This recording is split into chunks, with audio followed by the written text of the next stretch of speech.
J'ai soif de ta présence, divin chef de ma foi. Dans ma faiblesse immense, que ferais-je sans toi?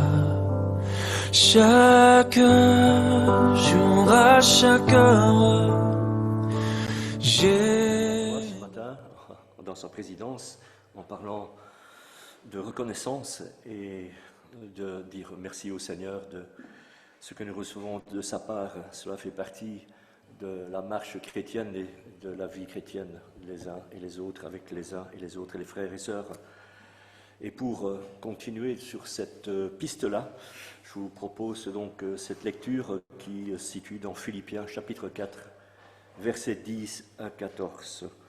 Je lis dans Parole de vie, Philippiens chapitre 4, versets 10 à 14. J'ai eu beaucoup de joie dans le Seigneur. C'est l'apôtre Paul donc, qui écrit cette lettre à l'église de Philippe, aux chrétiens, aux frères et sœurs. Et en effet, finalement, vous avez pu montrer de nouveau votre intérêt pour moi. Probablement avaient-ils oublié leur devoir et pour quelles raisons ils étaient aussi dans cette assemblée. Cet intérêt, vous l'aviez, mais vous n'aviez pas eu l'occasion de le montrer dans cette version-ci. Je ne dis pas cela parce que j'ai besoin de quelque chose, non. J'ai appris à me contenter de ce que j'ai. Je sais vivre dans la pauvreté, je sais vivre dans la richesse. Toujours et partout, j'ai appris à être rassasié et à avoir faim, à vivre avec beaucoup et avec peu. Je suis capable de tout cela grâce au Seigneur qui me rend fort. Et puis il continue, pourtant vous avez bien fait de prendre part à mes souffrances, et vous le savez, vous, mes amis de Philippe, quand on commençait à annoncer la bonne nouvelle, j'ai quitté la Macédoine, et à ce moment-là, aucune autre église ne s'est occupée de mon salaire et de mes dépenses. Vous avez été les seuls à m'aider. Alors là, il situe où est l'église des Philippiens. Elle se trouve en Macédoine, donc un peu à côté de la Grèce, pour ceux qui aiment bien la géographie.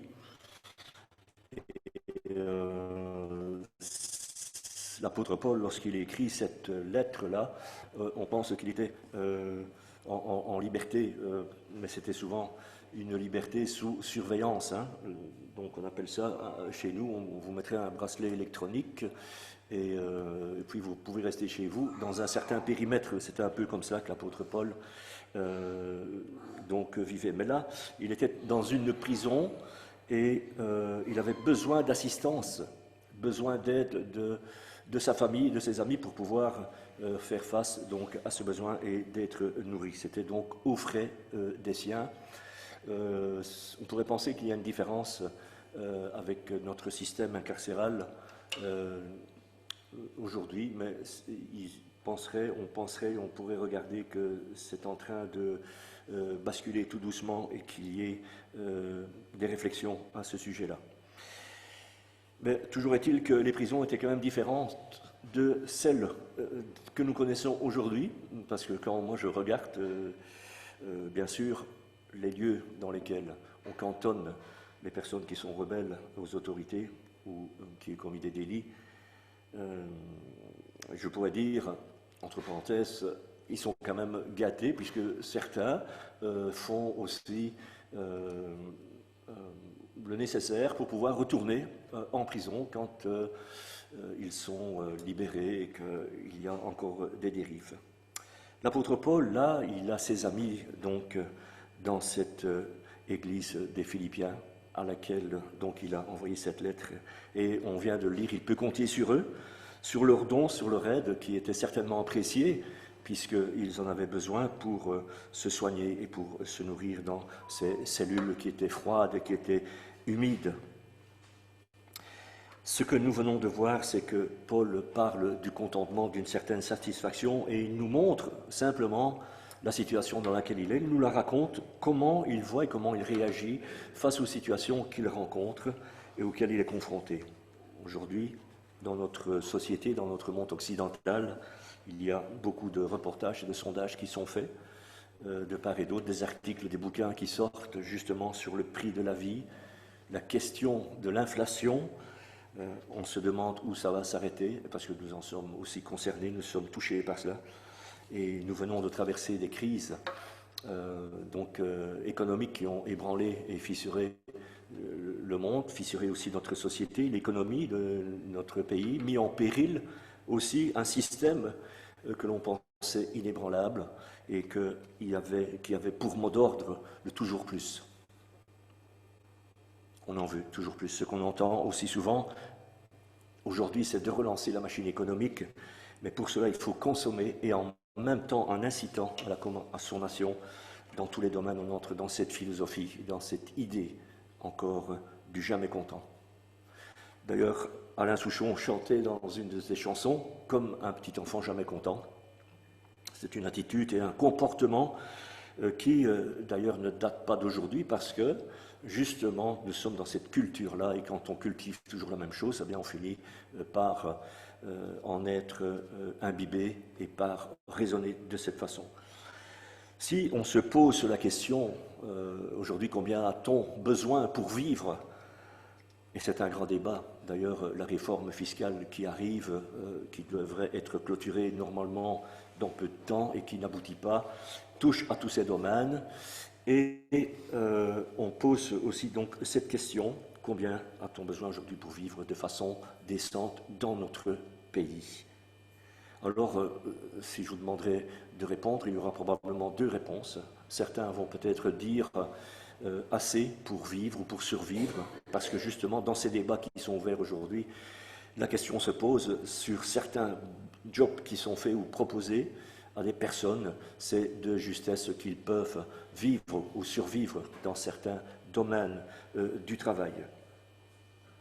On pourrait parler et partir sur d'autres réflexions que aussi dans notre Belgique, l'esclavage existe encore. Et cela est aujourd'hui au mois de juin 2023. Et la deuxième réponse, c'est que d'autres vont dire assez pour subsister, donc assez pour survivre. Et puis d'autres vont dire un peu plus, ou le plus possible. Et ça, c'est notre culture qui fait qu'on va répondre de cette façon-là, parce que c'est répétitif. Le toujours plus va influencer notre réponse.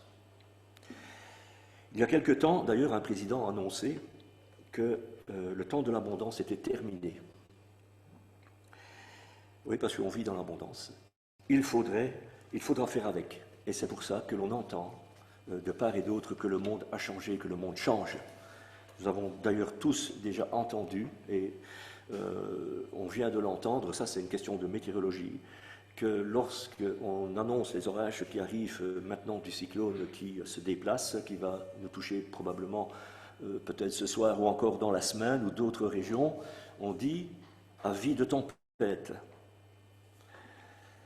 Sans être spécialiste de géopolitique, nous ne rentrons pas là-dedans, et de sociologie les uns et les autres, c'est un sujet peut-être qu'on laisse aux spécialistes, justement, eh bien on discerne quand même au fond de nous-mêmes que la prospérité a du plomb dans l'aile. La décroissance va nous faire réfléchir autrement, c'est évident, comme si on rentrait dans un nouveau monde. Comment on va réagir? Comment on va vivre dans ce monde nouveau? Pensera-t-on encore dans cette logique qui est la nôtre, toujours plus? À quoi serons-nous sensibles? Ou encore, devrions-nous dire, ou peut-être dire, comment je vais me voir dans ce défi qui arrive devant nous, dans notre société, dans notre temps, dans notre époque, dans cette année 2023, dans aussi peut-être les jours que Dieu nous permettra de vivre et de connaître. Est-ce qu'on va rejoindre l'apôtre Paul dans cette réflexion quand il dit, puisqu'il fait seulement état de cela, j'ai appris en toutes circonstances à être content de ce que j'ai. Même si je traverse des épreuves et des difficultés, est-ce que je vais rentrer dans cette approche-là? Même si mon portefeuille ne contient plus de billets, si mon compte en banque est vide, à cause de l'inflation, est-ce que je vais rentrer dans cette réflexion-là? La Bible parle à un certain moment dans le livre de la Genèse, au chapitre 41, verset 3, elle parle de vaches maigres et de vaches grasses, de périodes de vaches grasses et de périodes de vaches maigres. On sait ce que ça veut dire, puisque le profane est celui qui est agnostique par rapport à Dieu et qui rejette ce que la Bible dit Ils peuvent prononcer ces mots et même ces phrases par cœur et à une vitesse sidérante et les employer. Assez récemment, je l'ai encore entendu. La Bible parle aussi de la pauvreté et de la richesse, et entre ces deux extrêmes, la pauvreté et la richesse, il y a des milliers de situations qui peuvent se passer. Notre frère Dominique en a encore fait référence, puisqu'il travaille aussi dans le milieu social. Tout ce qu'il y a entre les deux. Et dans tout ce qu'il y a entre les deux, est-ce que je peux dire j'ai appris à être content, ou bien je vais apprendre à être content? Est-ce qu'on va s'appuyer sur ces mots que l'apôtre Paul, que la parole de Dieu nous donne? L'apôtre Paul ne dit pas qu'il faut faire comme lui. Il ne dit pas qu'il faut le copier. Il dit simplement cela pour nous inviter à réfléchir et peut-être aussi apprendre de lui. Il ne nous conseille pas. Il ne dit pas de prendre cette attitude et de vivre dans le froid, de vivre du côté dans la famine, de vivre dans la pauvreté. Il ne dit pas cela. Il dit ce qu'il vivait et ce qu'il a vécu. Aujourd'hui, c'est plus facile d'être mécontent que d'être content. C'est un défi d'ailleurs. Si, par exemple, le parc d'attractions dans lequel j'avais eu envie d'aller est fermé, qu'est-ce que je vais dire? Si je m'en vais sur mon lieu de vacances, qu'il pleut, qu'il fait un temps exécrable alors que c'était dans des régions méridionales, comment je vais approcher et comment je vais raisonner lorsque je vais vivre cette situation-là? Je réagis comment? Ou encore, comme le chantait Renaud dans sa vie, le chanteur Renaud, il chantait Boucan d'enfer, alors qu'il avait perdu sa femme, peut-être à cause de son état, à cause de lui-même, de sa situation. Il chante cette chanson parce que sa vie est devenue un boucan. Difficile de vivre certaines situations, alors difficile peut-être d'être content, plus facile d'être mécontent. Difficile de dire dans notre monde « je suis content ». Si vous osez dire ça alentour de vous, moi je suis content. Vous allez voir, on va vous regarder avec des gros yeux, et puis on va peut-être vous demander quelle est votre recette. Ça, ce sera l'autre réaction. Notre histoire avec Paul nous dit qu'il n'est pas un anti. Peut-être que l'apôtre Paul, quand il était citoyen romain, avant de rencontrer Christ sur le chemin de Damas, peut-être avait-il une vie facile. Ça ne veut pas dire que lorsqu'il a rencontré Jésus-Christ sur le chemin de Damas, que sa vie a basculé dans la pauvreté. C'est pas ça que ça veut dire. Il n'est pas un anti, il est en prison à cause de son dérangement quelque part. C'est un empêcheur de tourner en rond. Il apporte trop de soucis aux gens parce qu'il leur crée des sensibilisations, il impacte sur eux le fait de réfléchir et de se dire que les choses ne vont pas, il faut changer. Il est en prison, on s'en souvient, mais il ne crie pas non plus à qui veut l'entendre ce qu'il est en train de vivre. Il l'écrit là dans cette lettre, il l'a partagé avec ses amis, il le partage avec nous ce matin. Bien sûr qu'on connaît un petit peu son parcours. Il a son franc-parler, celui d'un chrétien, d'un homme qui sait ce que ça veut dire que d'avoir faim, d'avoir froid, d'être battu, d'être oublié, de ne pas être compris, assisté lorsqu'on l'abandonne. Et on le sait, on a déjà parlé de ses amis qui l'ont abandonné, comme Alexandre et Démas, etc. Tous ceux et celles qui ont covoituré avec lui pendant son voyage. Probablement même que la situation de l'apôtre Paul, quand il dit « je peux m'adapter à toutes les situations » ou bien « je suis content », j'essaye de rester dans ce contentement au travers de ce que je vis, que nous avons probablement côtoyé des situations comme celle-là, que nous connaissons peut-être alentour de nous au travers de nos relations, de personnes qui ont des fins de mois difficiles. Difficile peut-être de suivre aussi le rythme de la vie. On sait que le rythme de la vie dans nos pays occidentalisés a tendance économique forte, entre guillemets, puisque le vent souffle dans d'autres directions. Difficile de suivre ce rythme de la vie, difficile aussi d'avoir assez de sous peut-être pour payer la scolarité de ses enfants, de leur donner quelque chose pour être comme les autres. Et en plus, on peut se poser la question, c'est quoi être comme les autres? Content de ce que j'ai, ça voudrait peut-être dire que Dieu ne sait pas moi ce que je suis en train de vivre. Il ne sait pas que ma santé est en train de défaillir, que je m'affaiblis, que je ne suis pas bien, qu'il ne s'intéresse peut-être pas à moi, si je dois me contenter de ce que j'ai. C'est bon ainsi, restons-en là. Si l'apôtre Paul a écrit ces mots qui sont bien sûr inspirés par Dieu, c'est qu'il y a quelque chose d'autre, parce que Dieu ne se contredit pas, il reste avec nous tous les jours, et il souhaite que nous soyons avec lui dans la barque, dans sa barque, et il veut aussi le meilleur pour chacun de ses enfants. Une autre parole, une autre réflexion, c'est celle de l'auteur des Hébreux au chapitre 13, verset 5, qui nous dit ceci. Que votre conduite ne soit pas dictée par l'amour de l'argent, contentez-vous de vos biens actuels. Encore une fois, contentez-vous de vos biens actuels, contentons-nous de ce que nous avons, contentons-nous de ce que nous vivons, de ce que nous traversons.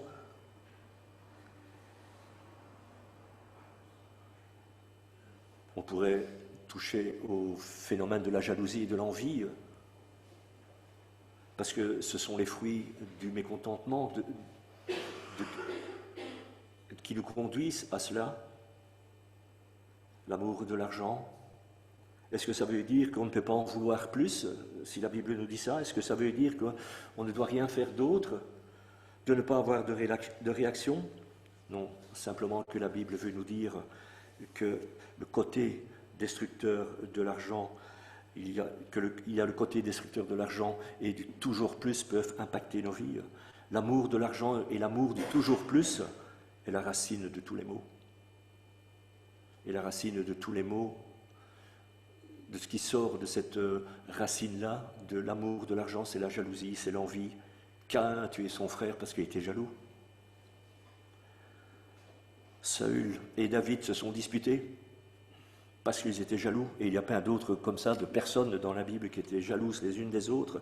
Peut-être pas forcément à cause de l'argent, mais quand même question de pouvoir, question de vouloir ce que l'autre avait. L'amour de l'argent, c'est une bombe à fragmentation comme on utilise aujourd'hui. On sait ce que c'est maintenant, une bombe à fragmentation. Il y a des familles qui sont déchirées à cause de cela. Des couples qui se séparent à cause que, justement, l'amour de l'argent a fissuré les relations qui ont volé en éclats, faute d'avoir adoré ce Dieu argent.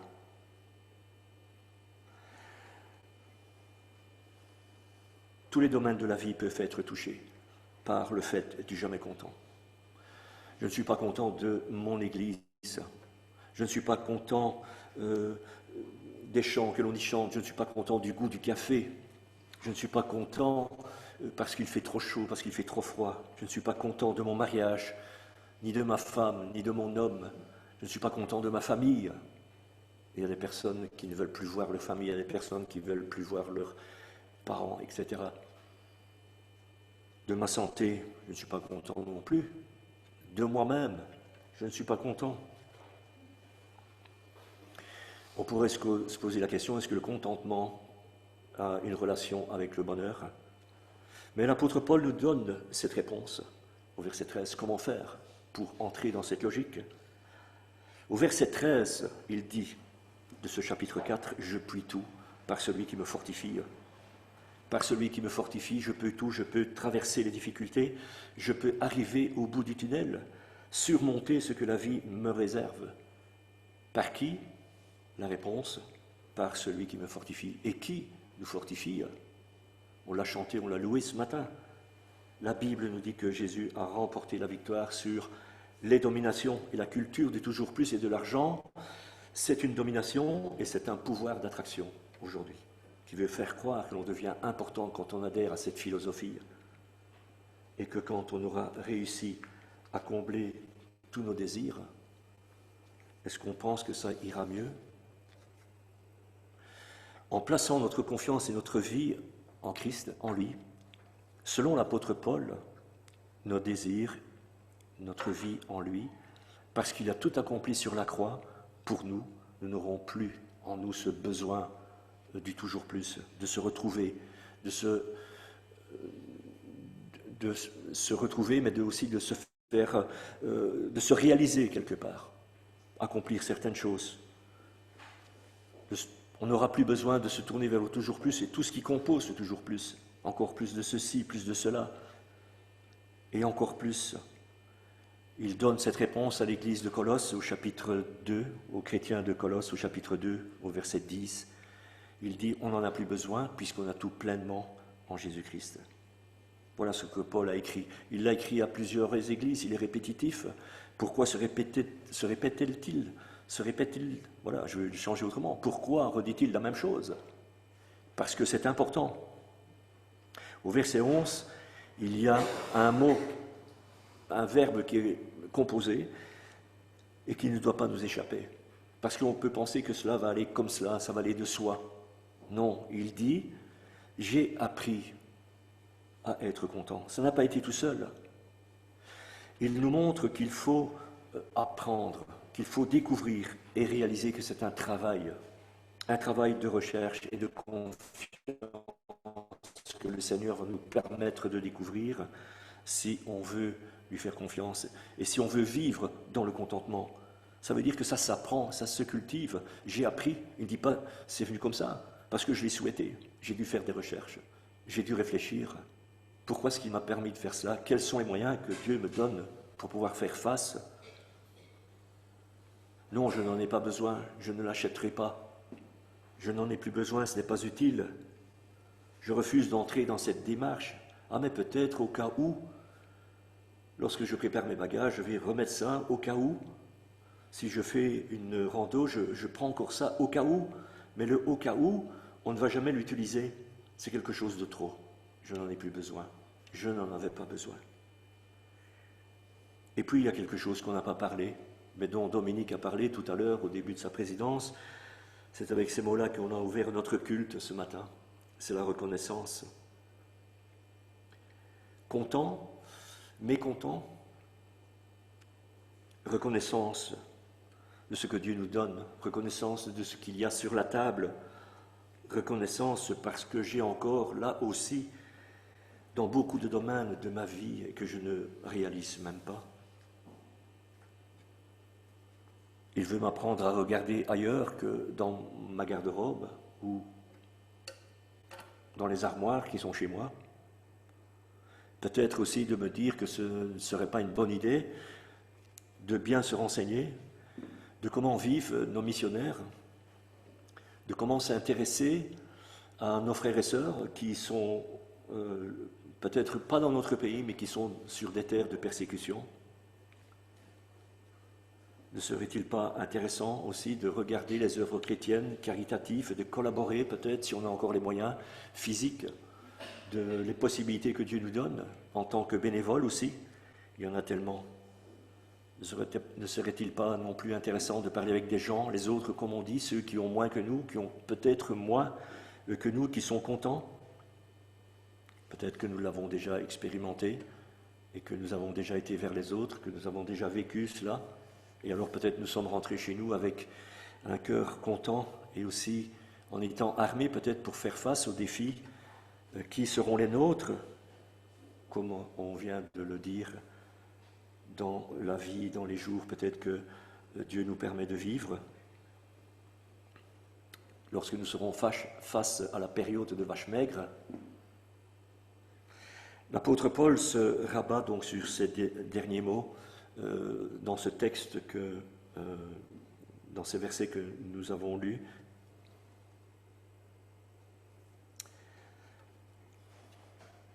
Les lire, les relire pour vraiment les comprendre, comment il fait.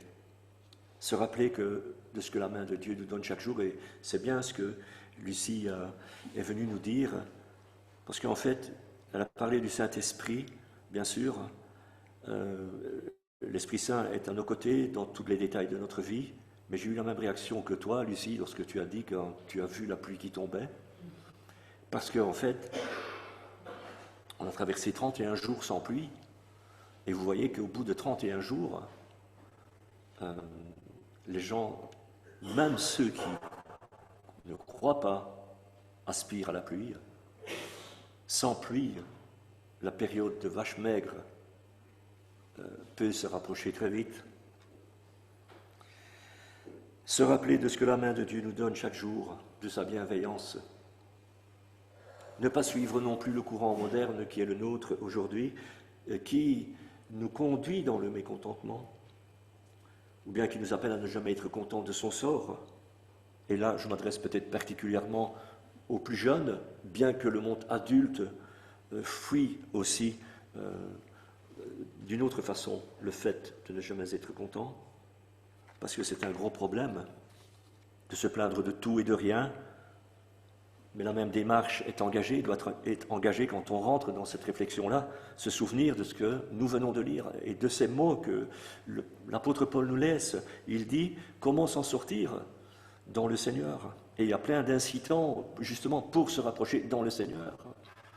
Chaque mois, Dominique nous présente les cartes de lecture un lexique de la Bible, une partie, un cheminement.